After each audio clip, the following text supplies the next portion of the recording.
Selamat datang di channel Anjar Safitri. Kita akan belajar tentang akuntansi pada mata kuliah pengantar akuntansi tentang neraca lajur. Kali ini saya Anjar Safitri akan menjelaskan mengenai neraca lajur. Merupakan video kelanjutan dari jurnal penyesuaian di video sebelumnya.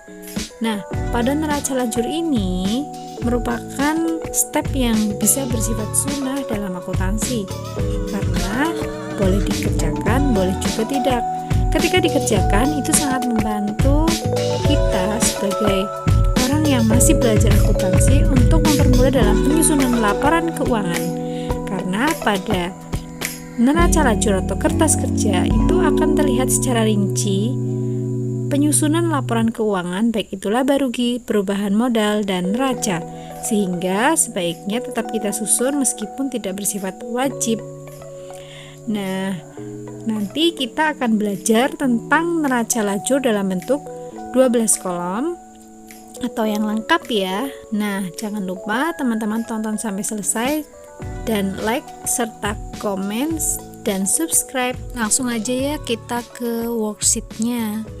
Nah, di video sebelumnya kita sudah mempelajari mengenai jurnal penyesuaian. Selanjutnya kita menyusun kertas kerja. Ini bentuknya ya. Jangan lupa teman-teman membuat identitas dari kertas kerja, yaitu berupa nama, kemudian step sama tanggalnya. Nah, selanjutnya di sini kita akan menggunakan kolom 12 ya. Ada kolom 1 dan 2 itu untuk neraca saldo, kolom 3 dan 4 untuk jurnal penyesuaian, 5 dan 6 untuk neraca saldo setelah disesuaikan, kolom 7 dan 8 untuk laporan untuk kolom laba rugi, kemudian untuk kolom 9 dan 10 itu untuk perubahan modal, dan kolom 11 dan 12 untuk neraca.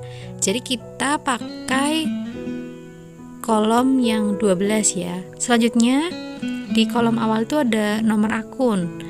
Itu dari ada 11, kemudian 12, 13 dan kita teruskan 114, kemudian 115, 116 itu untuk akun harta ya, kemudian 211 itu untuk akun hutang, 311 untuk akun modal, kemudian untuk akun penghasilan atau pendapatan itu 401, kemudian biaya itu 5, 501, 512, 513, 514 dan pref ya, pref bukan 515, salah ya.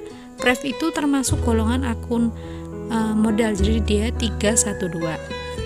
Nah, setelah kita memunculkan akun-akun yang ada di neraca saldo awal, selanjutnya nanti kita akan membuat akun-akun yang ada di neraca di jurnal penyesuaian yang muncul baru. Oh ya, untuk akun pref itu letaknya dia ada di bawah modal ya, bukan di terakhir sendiri. Jadi diletakkan untuk akun-akun yang muncul dari jurnal penyesuaian, kita pun harus memberikan kode-kodenya ya. Sebaiknya diberikan kode. Memang tidak wajib, tetapi ketika kita memberikan kode itu akan mempermudah kita membedakan mana yang masuk akun harta, utang, modal, pendapatan, beban dengan pakai 5 jari ya. Di situ kita bisa lihat pengkodeannya sesuai dengan misalnya akun harta 1, akun hutang 2, akun pendapatan atau penghasilan 4, akun biaya 5. Nah, setelah itu kita kan sebelumnya sudah dapat jurnal penyesuaian ya, jurnal penyesuaian yang kita dapatkan atau kita kerjakan sebelumnya. Nah, dari jurnal penyesuaian yang ada, selanjutnya kita akan pindah ke kertas kerja. Mulai dari jurnal penyesuaian yang ada yang sudah kita buat, kemudian kita pindahkan satu persatu ke jurnal penyesuaian yang ada di kertas kerja. Contohnya di sini transaksi yang pertama tentang piutang bunga dan mengenai penghasilan bunga ya. Jadi piutang bunga kan dia ada di debit. Ya udah kita pindah ke debit. Kemudian penghasilan bunga yang tadinya juga di kredit ya kita pindah ke kredit gitu. Kita posisikan dia. Itu ya, dicek lagi. Kemudian untuk yang transaksi yang kedua, kita lihat ya di situ kan dia biaya gaji dan hutang gaji. Nah, biaya gaji kita masukkan 450 di debit, hutang gaji juga sama, kita masukkan 450 di kredit. Nah, hutang gaji kan 450 ya. Kemudian dia kan posisinya di kredit, saldo normal hutang kan di kredit ya, makanya dia di kredit. Kemudian selain itu juga untuk biaya gaji dia juga posisinya ada di debit. Perlu diingat ya bahwa beban itu saldo normalnya di debit ya, dan itu juga sesuai dengan jurnal penyesuaian yang sudah kita buat sebelumnya. Nah, setelah itu kita beralih ke step selanjutnya. Pada transaksi yang ketiga itu ada penghasilan salon sama penghasilan salon diterima di muka. Nah, penghasilan salon diterima di muka nanti kita tulis sebesar 500, kemudian di kredit ya, di kredit. Kemudian penghasilan salon yang biasa itu udah di debit. Kenapa? Karena dia itu mengurangi penghasilan salon yang sebenarnya. Jadi penghasilan salon diterima di muka di kredit 500, penghasilan salon yang sebenarnya 500. Selanjutnya yaitu transaksi yang keempat tentang biaya asuransi dan persekot asuransi. Yang ini tuh dia akan mengurangi persekot asuransi yang tadinya 2.400 di debit, karena dia itu yang sudah menjadi beban itu adalah 1.800.000, maka dia ada di kredit. Nah, karena dia belum muncul biaya persekot asuransi atau biaya asuransi, maka kita munculkan situ ya, kita taruh di biaya asuransi sebesar 1.800.000. Nah, untuk transaksi selanjutnya yaitu untuk jurnal penyesuaian yang ke nomor 5 tentang kerugian piutang, itu sebenarnya ada dua pilihan, bisa sebagai beban kerugian piutang dan piutang langsung dihapuskan. Tapi kalau ini kita beraliran positif ya, bahwa beban kerugian piutang itu nanti akan dicadangkan di kerugian piutang. Nah, cadangan kerugian piutang berapa? Nah, kita tinggal tulis di sini kan pakainya persen ya, kemudian ketemu angkanya 150.000, ditaruh di cadangan kerugian piutang dan ditaruh di beban kerugian piutang.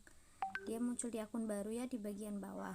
Nah, selanjutnya masuk ke transaksi yang selanjutnya yaitu pada transaksi penyusutan aktiva tetap, yaitu pada peralatan salon. Itu jurnalnya udah pasti ya, beban atau biaya penyusutan peralatan salon atau biaya depresiasi peralatan salon dan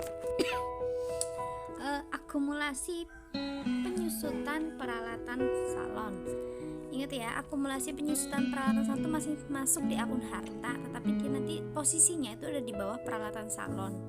Kemudian beban penyusutan peralatan salon itu nanti dia juga ada di beban.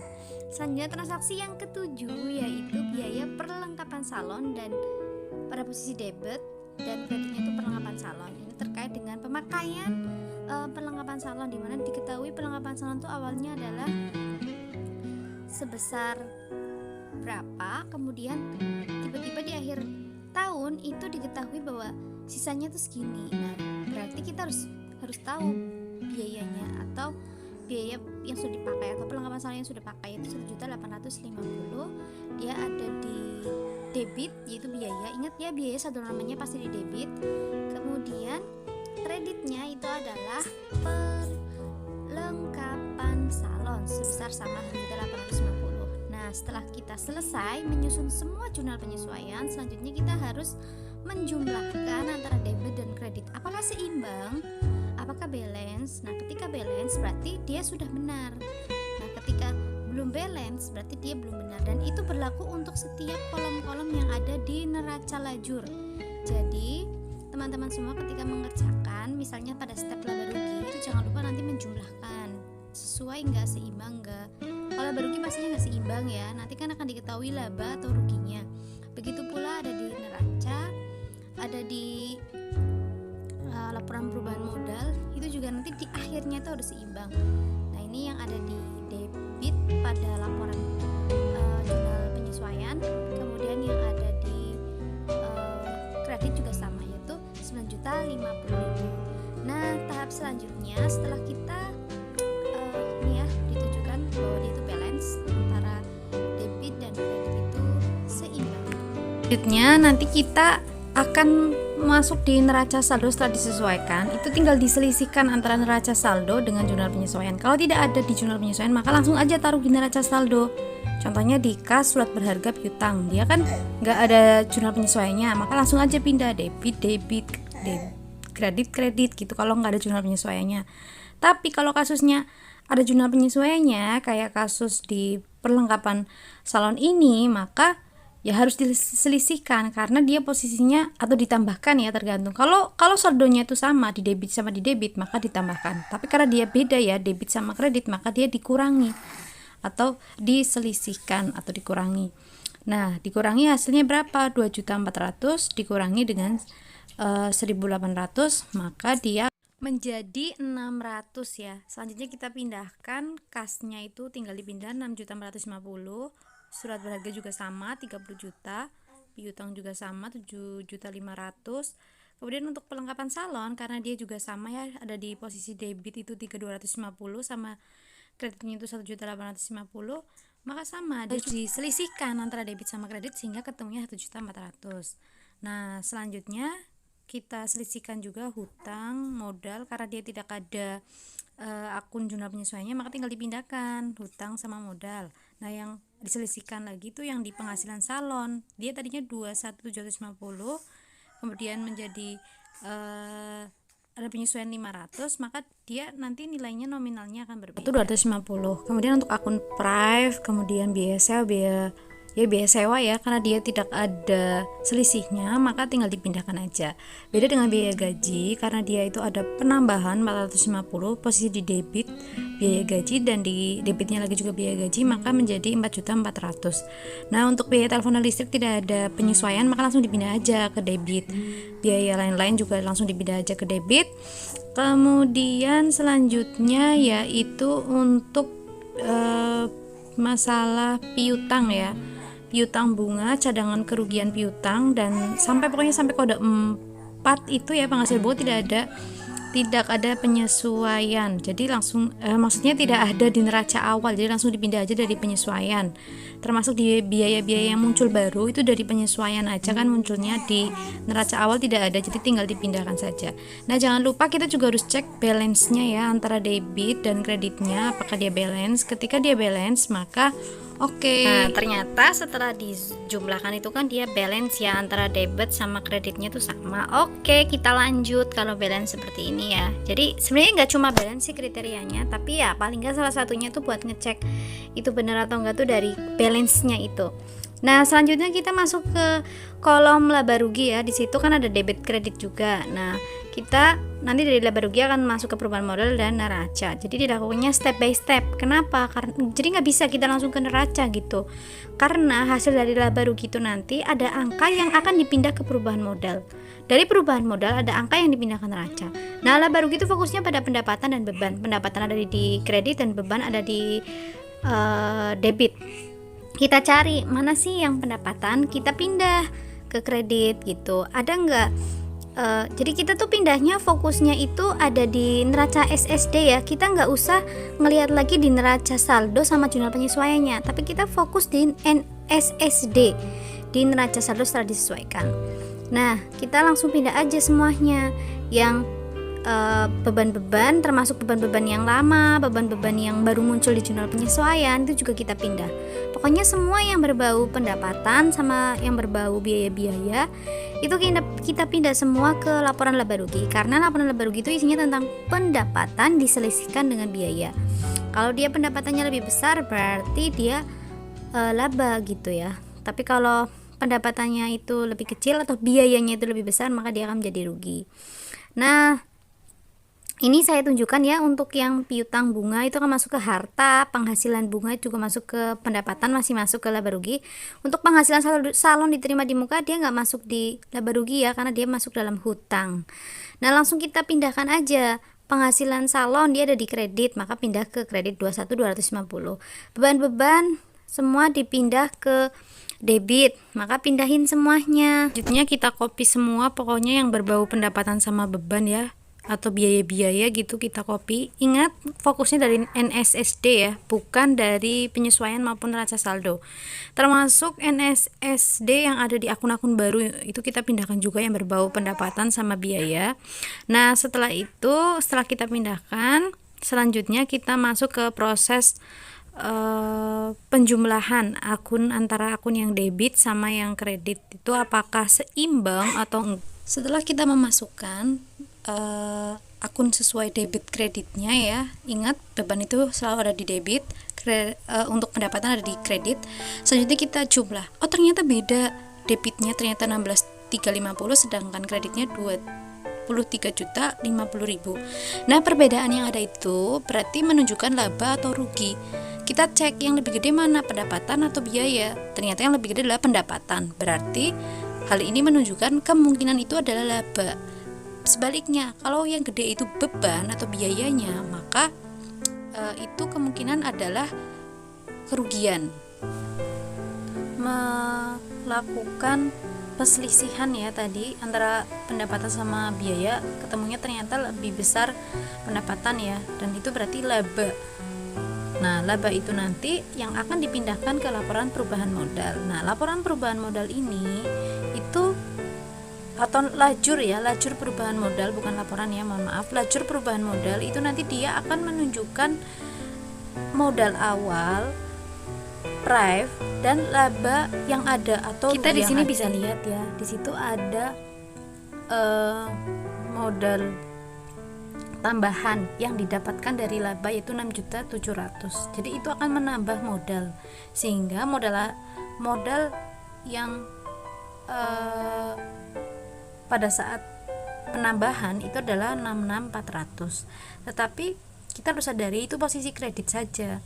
Nah, di posisi debit itu kita melihat ada price, maka itu kan di situ prinsipnya adalah seimbang ya, kanan dan kiri. Jadi tadi labanya ditaruh di posisi kredit karena dia menambah modal, kemudian di posisi price itu di debit karena prinsipnya adalah keseimbangan, maka tidak seimbang. Di sini 66.400, di sini 2.750. Nah, selisihnya itulah yang disebut sebagai pertambahan atau bukan pertambahan, modal akhirnya. Jadi 650 adalah modal akhir. Nah, ketika ditambahkan dengan modal akhir, maka balance pada kolom perubahan modal. Jadi perlu diingat ya, itulah modal akhirnya. 1.650 atau modal akhir itu yang nanti ditaruh di neraca di posisi kredit sebagai modal akhir.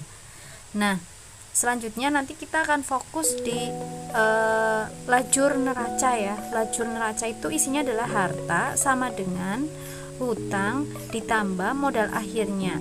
Nah, hartanya itu nanti dia di posisi debit semua, kecuali pada akun-akun depresiasi itu dia di kredit, atau akun-akun penyusutan gitu ya, dia itu di kredit, atau cadangan kerugian piutang. Nah, untuk utang dan modal itu dia itu posisinya ada di kredit. Nah, itu kita fokus ya bahwa isi neraca adalah harta semua di debit. Kemudian di kreditnya itu nanti isinya adalah utang dan modal, ya ada di kredit. Nah, yang perlu dipahami juga bahwa sekarang yang kita gunakan ini itu adalah kolom 12 ya. Kolom 12 karena akan berbeda antara kolom 12 dengan kolom 11 pada posisi modalnya. Jadi yang harus diingat lagi bahwa semua pada lajur laba rugi, perubahan modal, neraca itu fokusnya ada di NSSD. Kita sudah tidak perlu menghiraukan jurnal penyesuaian dan neraca saldo. Semua NSSD yang pada akun harta pindahkan langsung ke akun neraca. Kemudian selanjutnya terkait dengan utang, pindahkan langsung ke neraca. Nah, setelah itu terkait modal dan price bagaimana? Nah, karena kita menggunakan yang 12 kolom, maka modal dan price itu tidak perlu dimasukkan ke neraca karena dia sudah ada di perubahan modal. Ya, karena kita menggunakan yang 12 kolom. Beda kasus ketika kita menggunakan yang 10 kolom. Nah, kalau 10 kolom itu dia akan ditulis, ini 10 kolom ya, yang warna ungu itu 10 kolom, maka dia akan ditulis di lajur neraca pada modal 59.700 dan price 2.750. Di lajur 12 kolom itu tidak ditulis karena sudah ditulis di perubahan modal. Jadi karena dia sudah ditulis di perubahan modal, maka modal dan price-nya itu pada saat di neraca itu enggak ada strip atau kosong atau nol gitu ya. Karena memang sudah dituliskan di perubahan modal. Tuh, jadi itu yang berbeda ya antara 12 dengan 10 kolom. Kalau 12 itu nanti pada kolom modal dan prive dia 0 karena sudah dituliskan di perubahan modal itu. Itu fokusnya di situ. Unsur perubahan modal itu tadi nanti kan dia menghasilkan modal akhir ya. Nanti kan menghasilkan modal akhir yang sudah ketemu tadi selisihnya. Itu nanti ditaruh di bawah neraca di bagian modal akhir. Nah, jangan lupa akun-akun yang muncul termasuk akun harta, utang itu nanti tetap dipindah juga ya dari NSSD itu ke neraca. Kan dia posisinya ada di bawah ya di akun-akun yang baru muncul. Dia tetap dipindah di dari NSSD dipindah ke neraca. Nah, setelah dipindahkan kita jumlahkan antara debit sama kreditnya. Kemudian kita tambahkan modal akhirnya. Nanti ketika dia itu seimbang, maka betul semua langkahnya. Tapi ketika salah, itu kemungkinan ada yang salah. Itu. Jadi kita harus cek keseimbangan neraca di bawah ya. Ketika sudah ditambah dengan modal akhir benar enggak? Nah, selanjutnya kita masuk ke penjelasan, mengingat kembali ya bahwa apa yang kita gunakan pada kertas kerja atau neraca lajur itu menggunakan model 12 kolom. Di mana model 12 kolom itu ada perbedaannya di laporan perubahan modal. Kalau 10 kolom itu tidak ada lajur perubahan modal. Nah, 12 kolom itu lengkap ya, ada laba rugi, perubahan modal dan neraca. Di neraca itu isinya adalah semua yang berkaitan dengan harta dan utang serta modal akhir ya. Ingat, modal akhir, bukan modal yang dari NSSD. Kalau modal di NSSD itu namanya modal awal. Jadi harta, utang, dan modal akhir. Nah, selanjutnya untuk di modal untuk di harta maksudnya ya, untuk di harta itu kode akunnya semua yang berkode 1 itu pindahkan ke situ. Kode akun yang berkode 2 itu pindahkan ke situ dan ditambah dengan modal akhir.